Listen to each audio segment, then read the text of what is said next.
Hello everybody. I'm here today to talk about a concept in my martial art and in many Japanese martial arts called Kyusho. So Kyusho, when you're first taught it in any martial art, tends to refer to pressure points.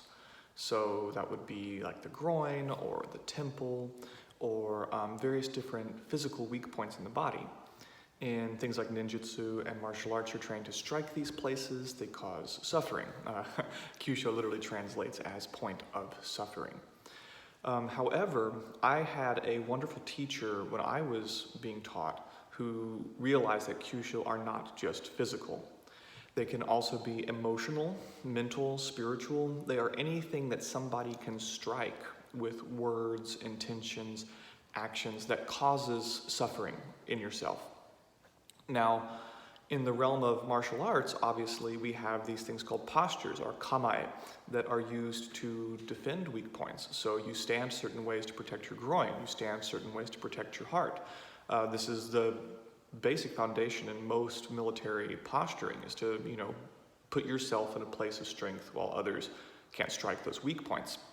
But what does that mean about spiritual Kyusho? You can't really move those around. However, there is a Japanese concept called shin no kamae, or posture of the heart, or posture of the mind or soul. As you train in Japanese martial arts and learn more about how these postures work, you start to realize that some postures expose certain Kyusho, while some are taken away. This is kind of a bait to lead somebody in to strike you. The same thing can be done emotionally, feigning weakness in an argument, using something inflames somebody in order to get a very particularly desired reaction. In my early days, especially for people experiencing suffering in the real world, which is what this channel is all about, it can be very hard to step away from those things and realize what's happening inside your mind and body. We have the word triggers going on now, trigger warnings, things like that. These would be great examples of modern day Kyusho. Now, just like suffering points in the body, they don't necessarily go away. A lot of people think, oh, I'm going to work on this or that self-actualization technique to get rid of these weaknesses or points of suffering I have. But I'm here to let you know, as somebody with a hip replacement, there are some things that just don't go away. That's where posture becomes so important. You leave the ribs open because as soon as you can move, you'll be able to cut in a particular way as that person comes at your ribs. You learn certain things through meditation and through mindfulness to see where these things live in your body, in your soul, and how to position yourself on the daily basis to make sure that they are, if not protected through your internal posture, but are potentially exposed to serve you, because vulnerability can be wonderful in spiritual practices, but they can also be very educational.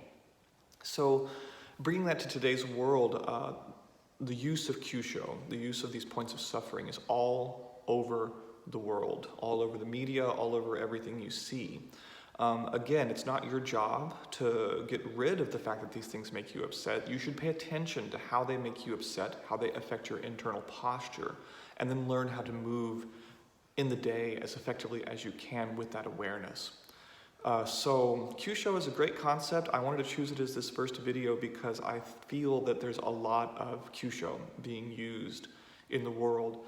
And as far as how to help you best, I think if you think about those things that trigger you, trigger warnings, any kind of emotional reaction, if you think of them like stubbing your toe, if you think of them like somebody putting a finger in your eye, they're a whole lot easier to deal with than these strange floating concepts. You're not going to just poke your eye over and over and over again until it stops hurting. It won't. You'll lose your eye.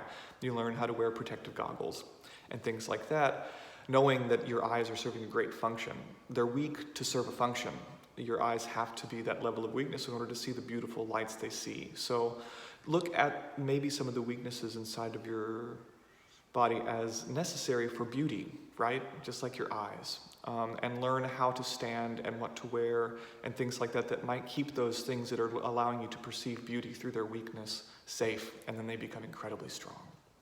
Thank you so much. I hope this video was helpful, and stick around for more ways that strife brings us to maybe a little bit more enlightenment. しっかり始めていただこうよ。